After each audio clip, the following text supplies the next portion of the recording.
CMR shopping mall Dasara ధమాకా offers అద్భుతమైన offers తో పాటు అబ్బురుపరిచే స్పాట్ గిఫ్ట్స్.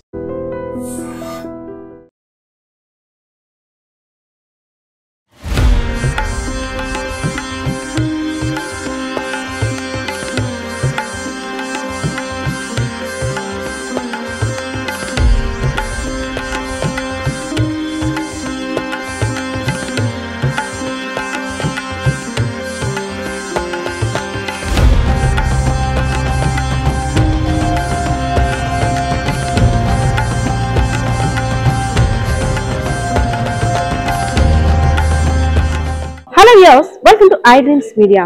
విజయనగరం జిల్లా చీపురుపల్లి నియోజకవర్గం రామలింగాపురం మరియు పురేవలస గ్రామంలో వెలసిన శ్రీ శ్రీ శ్రీ మానసాదేవి నాగశక్తి అమ్మవారి ఆలయం విశిష్టత గురించి చాలా విధాలుగా చెప్పుకుంటున్నారు. సో ఇక్కడికైతే మనం వచ్చేసాం. ఇక్కడ అమ్మవారి ప్రత్యేకత గురించి తెలుసుకోవాలంటే ఒకటి కాదు, రెండు కాదు. సో ఎవరికైనా వివాహం జరగాలన్నా, ఇంకా అనేక సమస్యలు ఉంటే కోర్టు వల్ల పరిష్కారం కాని సమస్యలు తీరాలన్నా, అదేవిధంగా ముఖ్యంగా ఇంట్లో అమ్మాయి ఇంకా రజస్వల కాలేదు, సో ఇంకా వివాహం కాలేదు, వివాహం అయినప్పటికి కూడా మాతృమూర్తి అవ్వటం లేదు, అలా అనేక రకాల సమస్యలతో సతమతమవుతాం. సో ఇక్కడికి వచ్చి అమ్మవారిని మొక్కుకొని యాగాలు జరిపిస్తే చాలు, ఎలాంటి కోరికనైనా ఇట్టే నెరవేరుస్తున్న కల్పవల్లిగా అమ్మవారు అయితే విరాజిల్లుతున్నారు. సో అమ్మవారి ఆలయ విశిష్టత ఒకెత్తైతే ఇక్కడ జరిగే హోమాలు పూజలకు మరొక విశిష్టత ఉంది. సో ఇలాంటి హోమాలు చేస్తే మన ఇంట్లో సమస్యలు పరిష్కారం అవుతాయి, మన ఒంట్లో ఉన్న ఆరోగ్యం కూడా కుదుట పడుతుంది. అదేవిధంగా కోర్టు సమస్యలు ఏమైనా ఉంటే ఎలాంటి హోమాలు చేయించడం వల్ల, ఎలాంటి పూజలు చేయించడం వల్ల తమ యొక్క సమస్య పరిష్కారం అవుతుందో తెలిపేందుకు మన ముందు ఉన్నారు శ్రీనివాస శర్మ గారు. సో ఆయన అడిగి చాలా విషయాలు తెలుసుకోవాలి.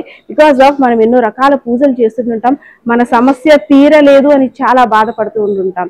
సో అలాంటి వారందరికీ ఈ వీడియో అయితే చాలా చక్కగా ఉపయోగపడుతుందని నేనైతే అనుకుంటున్నాను. గురుగారు నమస్తే అండి. నమస్తే అమ్మ. మానసాదేవి అమ్మవారి ఆలయానికి ఎంతో విశిష్టత ఉంది.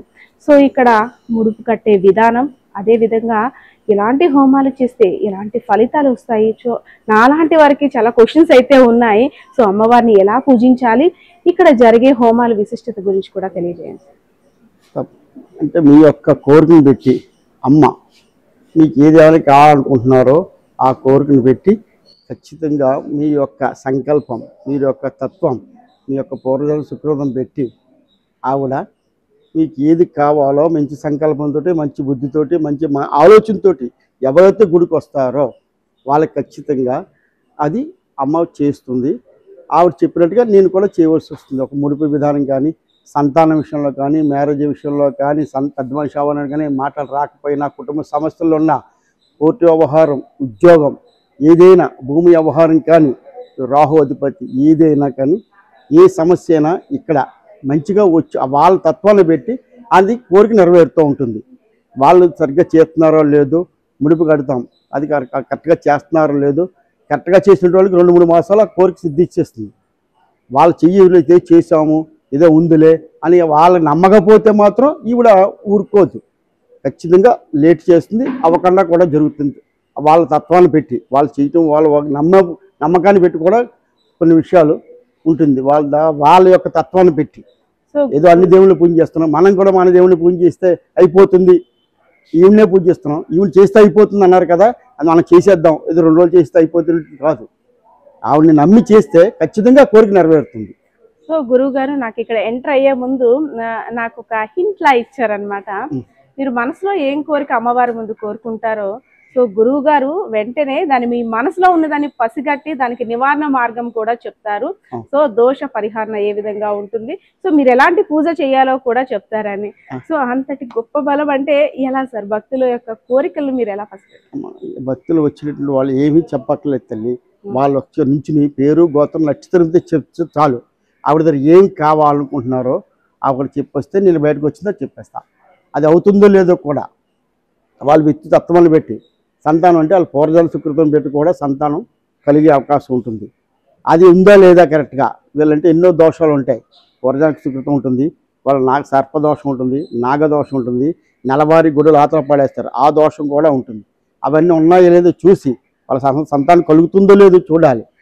వాళ్ళకి ఏ గర్భదోషం ఉందా, లేకపోతే వేరే దోషం ఉందా, వాళ్ళకి భార్యాభర్తలు ఇద్దరికి అసలు సంతానం ఉందా లేదా ఈ వంశంలో అన్నీ కూడా నీట్గా ఆవిడ అమ్మ చెప్తుంది. నేను అలాగే కూడా చేయడానికి వీలవుతుంది. ఆ రూపంలో ముడుపు కట్టవలసి ఉంటుంది. ముడుపు కట్టి నీకు చెప్పినట్టుగా చేస్తే, అమ్మ చెప్పినట్టుగా నేను చెప్పినట్టుగా చేస్తే ఖచ్చితంగా సిద్ధిస్తుంది. ఎవరికైనా ఆరోగ్యరీత్యా కూడా ఏ విషయమైనా సరే ఇదేని లేదు, ఏ విషయం వాళ్ళకి కావాలనుకుంటున్నారో అది ఖచ్చితంగా నెరవేరుతుంది. సార్, ముడుపు కట్టే విధానం అంటే ఒక్కొక్క టెంపుల్లో ఒక్కొక్క రకంగా ఉంటుంది. ఒకరు కొబ్బరికాయ రూపంలో కడతారు, లేదంటే ఒకరు బియ్యం పోసి దక్షిణ వేస్తూ కడతారు, ఒకరు పసుపు గుడ్డలో వారు అనుకున్న కోరికను అలా, అంటే ఒక్కొక్క దగ్గర ఒక్కోలా ఉంటుంది. సో ఇక్కడ సంబంధించి మానసాదేవి ఆలయంలో ముడుపుని ఏ విధంగా కట్టాలి, మనం కట్టిన ఎన్ని రోజులకి అమ్మవారి నుండి ఫలితం మనకు వస్తుంది, సమస్య ఎన్ని రోజుల్లో మనకి సొల్యూషన్ దొరుకుతుంది? ఇప్పుడు గురువు గారు చెప్పిన విధంగా అమ్మ, ఇక్కడ పూజలు అనేవి ఎలా ఉంటాయంటే, మనకి ఏదైనా సమస్య ఉంది, పరిష్కారం దొరకట్లేదు, అటువంటి పరిస్థితుల్లో మనం ఏదైనా దేవతామూర్తిని దండం పెట్టచ్చు. ఆ దేవతామూర్తిని మనం ఇష్టంగా కొలిచినప్పుడు, మనం ఎలాగైతే స్నేహితులతో సంభాషణ చేసుకుంటామో పరిష్కారాలకి, దేవతామూర్తులు కూడా ఎక్కడికి వెళ్తే పరిష్కారం దొరుకుతుందో సమయానుకూలంగా ఆలోచనలు ఇస్తారు. ఎలాగా? ఆ యజమానికి కానీ యజమానురాలకు కానీ ఒక ఆలోచన ఇస్తారు, ఫలానా చోటుకి వెళ్తే ఉంటుందని. పితృదేవతల రూపంలో, గ్రామ దేవతల రూపంలో, ఇలవేల్పు దేవతల రూపంలో, ఇష్టదైవం రూపంలో ఆ ఇచ్చేటప్పుడు ఎవరైతే తెలుసుకుంటారో, ఓ ఫలానా చోట మానసాదేవి అమ్మవారి ఆలయం ఉందట, ఇక్కడ ఇలా చేస్తారట, ఏం చేస్తారు, అక్కడ ఏంటి ఇది తెలుసుకుని వచ్చేటప్పుడు ఇక్కడ చాలామంది అమ్మవారికి సంకల్పం చెప్తారు. ఆ చెప్పేటప్పుడు మాకు చెప్తూ ఉంటారు. చెప్పేటప్పుడు మేము గురువుగారు అడిగేటప్పుడు ఆ సమస్య చెప్పాడు, వివాహం కాలేదు, వివాహం కాలేదు. అదే గురువుగారు వివాహం కాలేదంటే ఎందుకని? సో వివాహం కాలేటప్పుడు దోషం ఉందా, శాపం ఉందా, దశల్లో బాలదా, గ్రహస్థిత, ఎందువలన వివాహం జరుగుతుందా లేదా, ఒకవేళ జరగాలంటే ఏం చేయాలి, ఆ విధానం చెప్పి వాళ్ళు శ్రద్ధగా పూజ చేయగలుగుతారా లేదా, చేసేటప్పుడు అది ఎలా ఉంటుందంటే సమయం అనేది ఎలా ఉంటుందమ్మా, వాళ్ళు శ్రద్ధగా చేసినప్పుడు ఒక్కొక్కరు 24 గంటల్లో జరిగే విధానం ఉంది, ఒకళ్ళు నెల రోజులు, ఒకళ్ళు 2 నెలలు. అంటే వాళ్ళు ముడుపు కట్టి వివాహంకి పూజ చేసేటప్పుడు ఆ ముడుపులు అనేవి గురువు గారి చేత కట్టించి వాళ్ళకి ఇవ్వడం జరుగుతుంది. ఆ ముడుపులు వాళ్ళ ఇంటి దగ్గర పెట్టేటప్పుడు సూర్య భగవానుడు రాకముందు వాళ్ళ ఇంట్లో వాళ్ళు ప్రతిరోజు పూజ చేయగలిగితే వాళ్ళ పూజ సక్రమంగా చేస్తున్నారు లేదనేది ఆ ముడుపులను బట్టి మేము ఎక్కడుండే ఆ విషయాన్ని చెప్పగలం. దానివల్ల ఏంటంటే వాళ్ళు శ్రద్ధగా చేయకపోతే మేము తెలియజేయడం వల్ల ఇంకొంచెం శ్రద్ధ పెట్టి చేయడం జరుగుతుంది. అలాగే చాలామంది సక్సెస్ అవ్వడం జరిగింది. అలాగే సంతాన విషయంలో ఇప్పుడు గురువు గారు చెప్పిన విధంగా కలుగుతుందా లేదని ఎలా అంటే, మంచినీళ్ళు కూడా తాకుండా దంపతులు ఇక్కడ రాగలిగినప్పుడు సంతానం కలుగుతుందా లేదా, కణాల లోపమా, హార్మోన్స్ లోపమా, నీటి బుడగలు ఉన్నాయా, సంతానం కలుగుతుందా లేదా, ఒకవేళ కలగాలంటే ఏం చేయాలి, దోషం ఉందా, శాపం ఉందా, ఏమైంది, గత జన్మ ఫలితమా, పూర్వజన్మ సుకృతమా ఏంటనేది అది గురువు గారు చూసి ఆ విధానాన్ని తెలుసుకొని ఆ దంపతులకి వివరిస్తారు. ఆ చెప్పినప్పుడు వాళ్ళు ఖచ్చితంగా ఆ విధానాన్ని ఒప్పుకుంటే, ఆ నిజమని నమ్మితే వాళ్ళు డాక్టర్ దగ్గరికి వెళ్ళి ఏదైనా మాట్లాడచ్చు, డాక్టర్ వాళ్ళకి చెప్పొచ్చు. ఆ విషయాన్ని కూడా డాక్టర్ చెప్పకండి, ఏం చెప్పారు ఆ విషయం నేను చెప్పగలరు. అలాగే విషయాన్ని చాలా మంది తెలుసుకొని ఇక్కడికి వచ్చి ఆ ముడుపులు కట్టి సంతాన విషయంలో, వివాహ విషయంలో, ఉద్యోగ విషయంలో, వ్యాపార విషయంలో, వీటిల్లో, అలాగే భూమి వ్యవహారంలో కానీ, అలాగే కోర్టు వ్యవహారాలు, ఆర్థిక సమస్యలు, వాళ్ళ నక్షత్రాన్ని బట్టి, గ్రహస్థితిని బట్టి దశల్లో బాగాలేనప్పుడు వాళ్ళకు ఆ ముడుపు కట్టాలని చెప్తూ ఉంటారు. ఆ ముడుపు కట్టే విధానంలో ఇక్కడ ఒక గంట సమయాన్ని కేటాయించి గురువుగారు చెప్పిన ఒక మంత్రం వాళ్ళకి ఇస్తారు. ఆ ఇచ్చి అది స్వీకరించి ప్రతిరోజు వాళ్ళు చేయగలిగినప్పుడు యథాస్థానంలో ఇక్కడ కూడా వాళ్ళ ఇంటి దగ్గర వాళ్ళు ఎలా పూజ చేస్తారు, గురువు గారు వాళ్ళ పేరు గోత్రం తీసుకొని ముడుపు కట్టిన రోజు నుంచి ఇక్కడ అమ్మవారి దగ్గర కూడా ఈయన పూజ చేస్తారు. ఈ చేయడం వలన ముడుపు కట్టించుకున్న వాళ్ళు చేస్తున్నారో లేదో తెలుస్తుంది. అక్కడ మేము పూజ చేసినప్పుడు బాధ్యత తీసుకుంటాం. ఆ పూజ చేసిన తర్వాత, ఆ ముడుపు కట్టిన తర్వాత జరుగుతుందా లేదా, చేస్తున్నారా లేదా, ఇప్పటిలో జరుగుతుంది, ఇదంతా కూడా మేము పర్యవేక్షణలో ఉంటాం. ఆ పర్యవేక్షణ ఉండేటప్పుడు ఖచ్చితంగా మాకు అది జరుగుతుందంటే నా పూజ చేస్తాం. ఆ విధానంలో ఇక్కడ అమ్మవారికి ఎక్కువ పేరు ప్రఖ్యాతులమ్మ. దోష నివారణార్థం దోష ప్రభావం ఉండేటప్పుడు ఆ విధానాన్ని, తత్వాన్ని తెలుసుకుని చేయగలిగితే, ఏం చేయాలని తెలుసుకోగలిగితే, ఇప్పుడు తత్వాన్ని తెలుసుకోగలిగితే ఖచ్చితంగా ఇప్పుడు చెప్పిన విషయాలు ఏవైతే ఉన్నాయో ఖచ్చితంగా ఎవరైనా ఉన్నా కూడా పరిష్కారం ఇక్కడ ఉందా లేదనేది ముఖాన్ని చూసి జాతకం చెప్తారు. మన మనసులో ఉన్న కోరిక సంకల్పం అనేది ముఖాన్ని చూసి, మన పేరు నక్షత్రం చెప్తే దానికి పరిష్కారం ఉందా లేదా, జరుగుతుందా లేదా అనేది వివరణ ఇస్తారమ్మా. ఆ వివరణలోనే చాలా మంది సంతృప్తి చెందుతారు. ఎందుకంటే ఎదుటి మనసులో ఎదుటి వాళ్ళు మనసులో ఏముందో చెప్పగలిగేది ఎవరు? భగవంతుడు. అంతకుమించి ఎవరు చెప్పలేం. అటువంటి భాగ్యం గణపతి రూపంలో గురువు గారికి ఇవ్వడం జరిగింది. అందుకని అమ్మవారు ఈయన ఇక్కడ తీసుకొచ్చి ఈయన చేత చాలా మంది భక్తులకి అమ్మవారు ఈ రూపంలో పరిష్కరిస్తుంది. గురువు గారు, అమ్మవారు అంటే చాలా దిక్కుల అమ్మవారి సన్నిధిలో కావచ్చు, స్వామివారి సన్నిధిలో కావచ్చు, అన్నదానాలు అనేవి విరివిగా జరుగుతూ ఉంటుంటాయి. సో మనం అమ్మవారి ఆలయంలో అన్న సమారాధన చెయ్యాలన్నా, దాని ప్రసాదాన్ని స్వీకరించాలన్నా దానికి కూడా అదృష్ట భాగ్యం ఉండాలి అంటారు. నిజమేనా? అంటే మనం ఎక్కడైనా ప్రసాదం దొరికితే తినడం అది కామన్ విషయం. కానీ అమ్మవారికి ప్రత్యేకంగా జరిపే అన్న సమారాధనలో కూడా సమారాధన చేసేవారికి, ప్రసాదం పొందేవారికి కూడా అంటే దానికి ఒక అదృష్ట భాగ్యం ఉండాలంటే ఏంటి సార్? దాని వెనక ఉన్న రహస్యం ఏంటి? అటు దాంట్లో ఉండాలి కారణం ఏంటమ్మా అంటే, కొంతమంది ఏదో పాపం చేసేసి అన్నదానం చేసేస్తే పోతుంది అనేటువంటిది కాదు. అక్కడ దేవస్థానంలో చేయటం వల్ల అంటే వచ్చిన భక్తులటువంటి వాళ్ళకి కడుపు నిండా చేయటం వల్ల ఆ దోష పరిహారార్థం జరుగుతుంది. దేవస్థానంలో చేయటం వల్ల ఏమవుతుందంటే అమ్మవారికి ప్రసాదం అవుతుంది. వాళ్ళు అది తినడం వల్ల కడుపు శుద్ధి అవుతుంది. పూర్వజన శుక్రవత యొక్క పాపం పోతుంది. కొన్ని దేవస్థానాల్లో, ఇప్పుడు తిరుపతి దేవస్థానం ఉంది, అప్పుడు ఎలా ఉంటుంది? అక్కడ ప్రసాదం తింటే ఖచ్చితంగా మనకి ప్రశాంతి ఏర్పడుతుంది. అలాగా ఆవిడ పవర్ఫుల్ ఈవిడ ఉండడం వల్ల ఇక్కడ ప్రసాదం తీసుకున్న వాళ్ళందరూ కూడా అన్నదానం చేయటం వల్ల కానీ దానికి వల్ల ఏమవుతుందంటే వాళ్ళకి వచ్చినటువంటి వాళ్ళకి ఈవేళ సంతర్పణ చేస్తే వాళ్ళకి వ్యాపారం బాగుంటుంది, సంతానం కలుగుతోంది, వాళ్ళ కోరికలు సిద్ధిస్తున్నాయి. దానివల్ల ఖచ్చితంగా ఇక్కడ అన్న సంతర్పణ ఖచ్చితంగా చేయడానికి వాళ్ళకి అమ్మవారికి ఇస్తోంది వాళ్ళకి.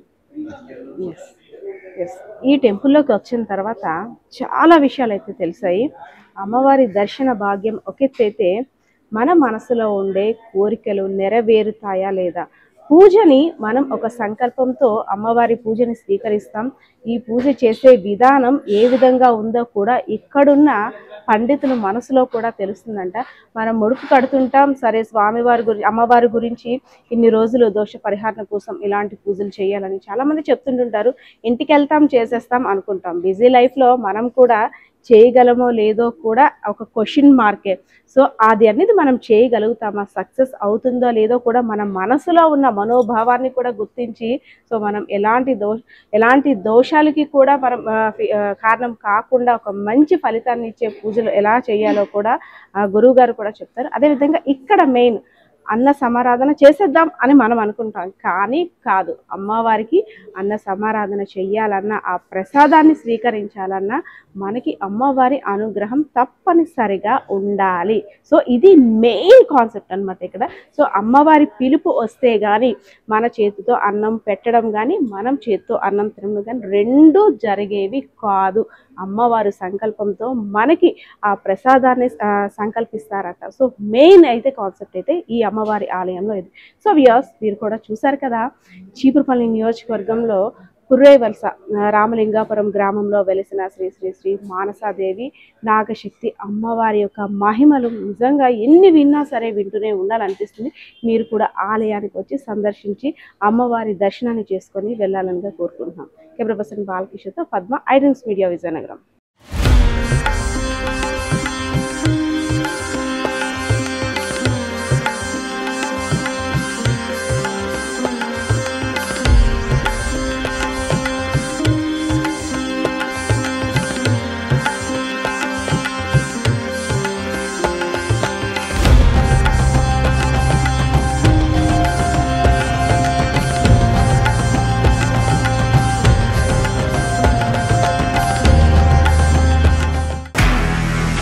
నిజంగా ప్రస్తుతం ఉన్నటువంటి సమాజం దేనికి ప్రయారిటీ ఇస్తుంది?